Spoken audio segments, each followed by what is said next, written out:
O instrutor Daniel perguntando quem pode chegar para o Timão nesse ano. O Gabriel Paulista foi o primeiro reforço contratado, o segundo é Matheus Pereira.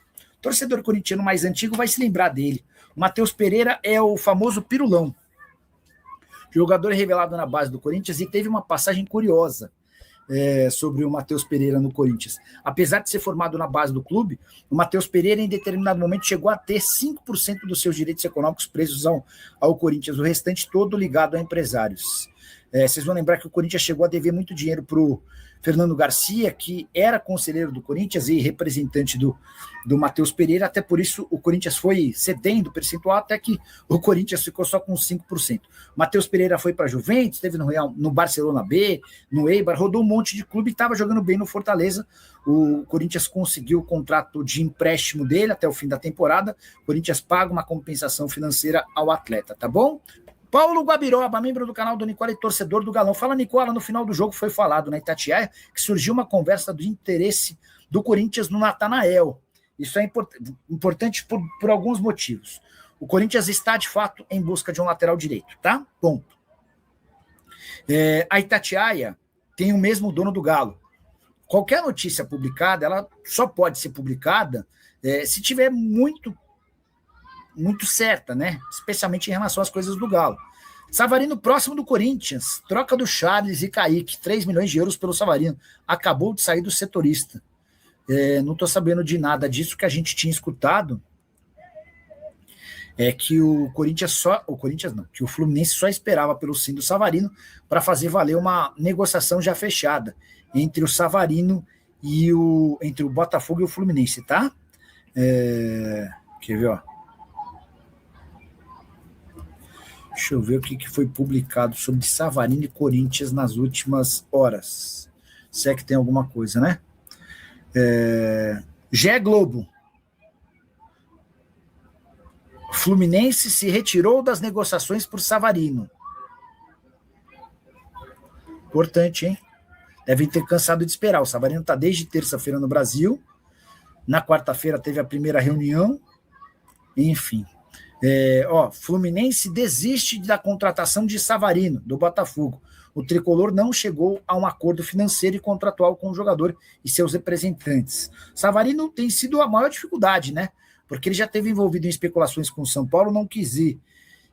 Teve envolvido em negociações com o próprio Corinthians, não quis ir. E aí só um detalhe, o Botafogo está louco para se livrar do Savarino, mas não tem conseguido.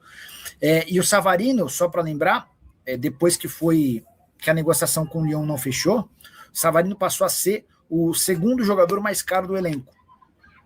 1.200.000 reais por mês é o custo do Savarino, tá bom?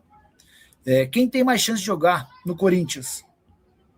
Saravia ou Natanael? Ambos jogadores do Galo. O Saravia não mais, né? O Saravia não teve o contrato renovado e saiu livre do Clube Atlético Mineiro. O Saravia e o Arias são duas opções gratuitas para o Corinthians. O Corinthians não precisaria desembolsar nada, embora são jogadores mais veteranos, né? Natanael perdeu um pouco de espaço no Galo, perdeu bastante espaço no Galo, talvez não fosse uma negociação tão difícil por um empréstimo.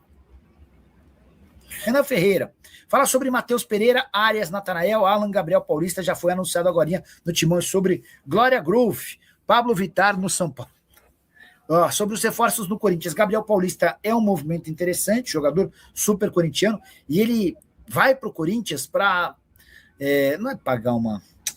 para resolver uma questão familiar. O irmão dele, que acabou falecendo, era corintiano fanático, doente, acabou indo para o mundo do crime, perdeu a vida, enfim. Então tinha essa questão para ser resolvida. Zagueiro de 35 anos de idade que abriu mão de 4,5 milhões de euros.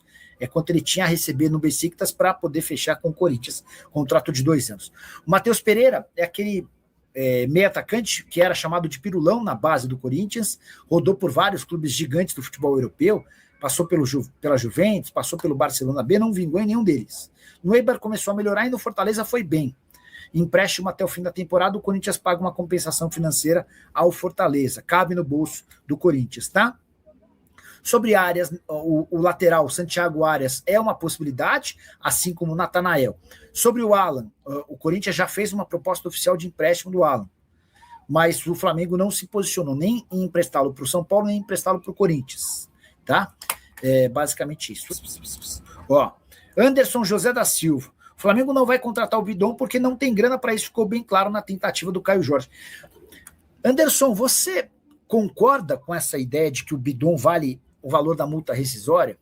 Não sei, talvez eu seja um pouquinho mais... Eu costumo concordar com a opinião pública, mas em relação ao Bidon, eu acho que ele está sendo super valorizado, cara. Eu não vejo ele... É assim, primeira coisa, ele é um volante ou é um meia? Porque como volante, para mim, falta intensidade. Como meia, ele tem qualidade, mas aí falta um pouquinho de dinâmica. Por exemplo, no ano passado, ele jogou mais de 50 partidas, um gol e uma assistência. Enfim, eu não estou tão convencido quanto a galera de que o Bidon é uma baita realidade. E se alguém oferecesse 25 milhões de euros, eu, na condição de presidente do Corinthians, eu vendia na hora.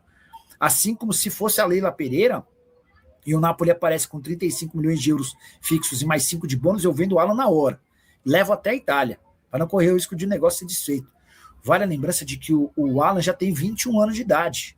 Não é como o Estevão e o Hendrick, que foram vendidos com 17. E 4 anos fazem uma baita diferença na avaliação dos clubes europeus, tá bom?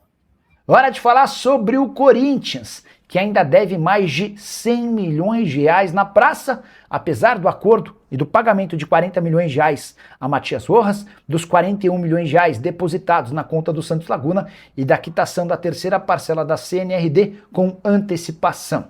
São 113 milhões de reais de pendência, de problemas que podem resultar em mais condenações na Corte Arbitral do Esporte. Corinthians deve hoje ao Toluca 42 milhões de reais pelo Pedro Raul. São mais 23 milhões de reais ao Tajeres por conta de Rodrigo Garro.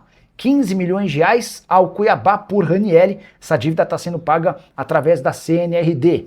Tem mais 12 milhões e 300 mil ao Atlético Paranaense por Alex Santana, jogador que está encostado no Corinthians. Ele nem pode treinar com o restante do elenco. Para completar, 8 milhões de reais junto ao Philadelphia Union pela contratação de José Martínez, 6 milhões e 700 mil ao Shakhtar por Maicon, que preferiu jogar no Galo em vez de continuar no Corinthians, e 6 milhões e 200 mil reais junto ao Midland da Dinamarca pela contratação de Charles. Quero registrar que as situações mais delicadas são as dívidas por Garro, Maicon, Martínez e Charles. Essas 4 já resultaram em derrotas na FIFA. Corinthians recorreu à Corte Arbitral do Esporte e deve ser condenado nos próximos dias. Dessa maneira, a condenação já se transforma em transfer ban, até por isso a pressa no Parque São Jorge para registro dos novos reforços. Saideira sobre o timão, Breno Bidon herdou a camisa 7 que pertencia ao Maicon. Corinthians fez a comunicação oficial dessa novidade através das suas redes sociais nesse sábado. Curtiu o vídeo? Não esquece de deixar like e se inscrever no canal. Quero falar agora sobre Breno Bidon. Muita gente especulando que o Flamengo quer a contratação do volante de 20 anos de idade do Corinthians. Houve quem dissesse, inclusive, que o Flamengo prepara uma proposta de 25 milhões de euros ou 158 milhões de reais. Dirigentes do Corinthians se apressaram para dizer que não venderiam por essa cifra, mas posso assegurar que não vai haver proposta do Flamengo pelo Breno Bidon. O Corinthians assegura que não foi procurado, nem sequer sondagem, muito menos proposta. Conversei antes de gravar esse vídeo com uma pessoa do departamento de futebol do Fla. Ela avalia o Bidon como bom jogador, mas que não faz parte dos planos do Flamengo. O Flamengo não fez e nem fará proposta pelo atleta, tá? Essa é a garantia que eu recebi na manhã desse domingo de um dirigente que trabalha no departamento de futebol rubro-negro. A intenção do Flamengo para essa função de volante é de outro atleta que eu já vou falar, Marcos Antônio. Sobre Breno Bidon, jogador super importante, um dos maiores ativos do Corinthians hoje. Corinthians alega que só vende o atleta pelo valor da multa rescisória. A impressão que eu tenho é que faz parte de uma estratégia para tentar valorizar o atleta, para tentar vendê-lo pelo melhor valor possível. Imagino que, a partir de 20 milhões de euros, diante de toda a dificuldade financeira pela qual passa o Corinthians, já possa começar a existir negociação, especialmente se a proposta for do exterior. Só para completar, o Bidon é muito bom jogador, mas ainda participa muito pouco da fase ofensiva. Você quer uma prova?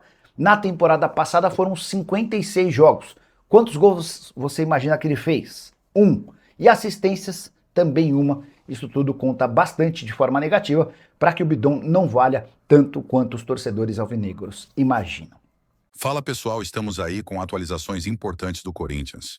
Se inscreva e ative o sininho para receber mais atualizações do Timão. Deixe seu like, que é muito importante para o crescimento do canal. Utilize o espaço aqui embaixo para registrar sua opinião. Ficamos por aqui com mais esse giro de notícias. Um abraço e até o próximo vídeo.